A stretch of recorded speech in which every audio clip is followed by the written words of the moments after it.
Nukleorūgštys ir ATP.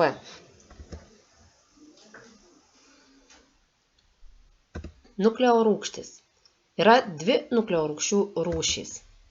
Deoksiribonukleorūgštis DNR, ribonukleino rūgštis RNR. Tai polimerinės medžiagos, jų monomeras vadinamas nukleotidu. Deoksiribonukleorūgštis DNR. DNR nukleorūgštis, kurioje saugoma genetinė informacija. DNR sandara. DNR nukleotidą sudaro fosfatas, fosforo rūgšties liekana. Fosfatas. Angliavandenis deoksiribozė. Angliavandenis deoksiribozė. Azotinės bazės, kurių yra 4 rūšys. Adeninas A žymimas raide, guaninas G raide, citozinas C raide ir timinas T raide. Azotinės bazės jungiasi šitaip. DNR molekulė sudaro dvi polinukleotidinės grandinės, primenančios kopėtėlį susisukusios spirale. Į vieną polinukleotidinę grandinę nukleotidai jungiasi kovalentiniais ryšiais. Šioje jungtyje dalyvauja gretimų nukleotidų fosfatas ir deoksiribozė. Va čia pavaizduotas nukleotidas 1, čia 2, fosforas ir ribozė. Tarp jų yra kovalentinis ryšys. Dvi polinukleotidinės grandinės jungiasi tarpusavėje vandeniliniais ryšiais. Jie susidaro tarp komplementarių azotinių bazių. Visada jungiasi adeninas su timinu, o guaninas su citozinu. Tai yra didesnė bazė su mažesne. Taip išlaikomas vienodas atstumas tarp polinukleotidinių grandinių. Tarp adenino ir timino susidaro 2, o tarp guanino ir citozino 3 vandeniliniai ryšiai.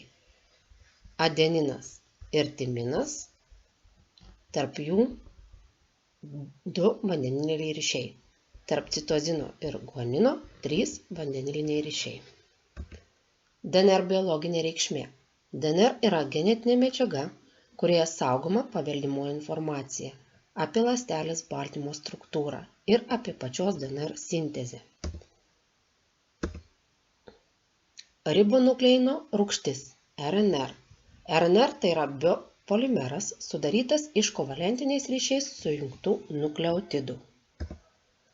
RNR nukleotidą sudaro fosfatas, fosforo rūgšties liekana, angliavandenis ribozė, azotinė bazė, kurių yra 4 rūšys.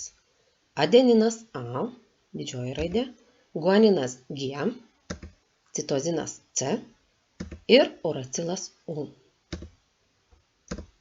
RNR nukleotidai jungiasi ne į 2, o į vieną polinukleotidinę grandinę. Grandinė nesusivija spirale. RNR biologinė reikšmė. RNR atsakinga už baltymų sintezę. Ji yra 3 tipų, kurie skiriasi savo sandara ir atliekamomis funkcijos. Informacinė RNR kopijuoja DNR sandarą ir išneša informaciją apie baltymo struktūrą iš ląstelės branduolio į ribosomas. Čia pavaizduotas branduolio dalis ir iš jos išėjusi nurašyta nuo DNR informacinė RNR. Va čia informacinė RNR. Transportinė RNR transportuoja aminorūgštis į ribosomas. Laisvai plaukia citoplazmoje transportinė RNR, prisijungia aminorūgštį ir atneša į ribosomas. Ribosominė RNR sudaro ribosomas, gaminančias baltymo molekulę iš aminorūgščių. Ribosomas plaukia citoplazmoje, o čia atrodo ribosominė RNR, į kurią atneša transportinė RNR aminorūgštis ir taip jungiasi aminorūgštis tarpusavėje ribosomoje ir susidaro baltymo molekulė. DNR ir RNR sandaros palyginimas. DNR pavaizduota dvivyje grandinė, RNR vienvyje grandinė. RNR nukleotidai azotinės bazės, tai yra citozinas, guaninas, adeninas ir uracilas, na, o DNR vietoj uracilo turi jau timiną. Taip pat skiriasi šitos azotinės bazės savo cukrumis. RNR turi ribozę, o DNR turi deoksiribozę. Adenozintrifosfatas ATP. Tai monomerinė medžiaga, ATP molekulė vadinama nukleotidu, bet jie nesijungia į grandines, kaip DNR ir RNR nukleotidai. ATP nukleotidą sudaro azotinė bazė adeninas, angliavandenis ribozė, trifosfatas. ATP molekulės erdvinė formulė. ATP biologinė reikšmė. ATP molekulės universalus visų ląstelių energijos šaltinis. Šių molekulių dvigalinės jungtys nėra tvirtos ir gali lengvai nutrūkti. Atskilus paskutiniai fosforo rūgšties liekanai, ATP virsta adenozintrifosfatu, o skylant toliau adenozin monofosfato energija. Jungtys tarp fosforo rūgšties liekanų vadinamos makroenergetinėmis jungtimis ir žymimos banguotų brūkšneliu.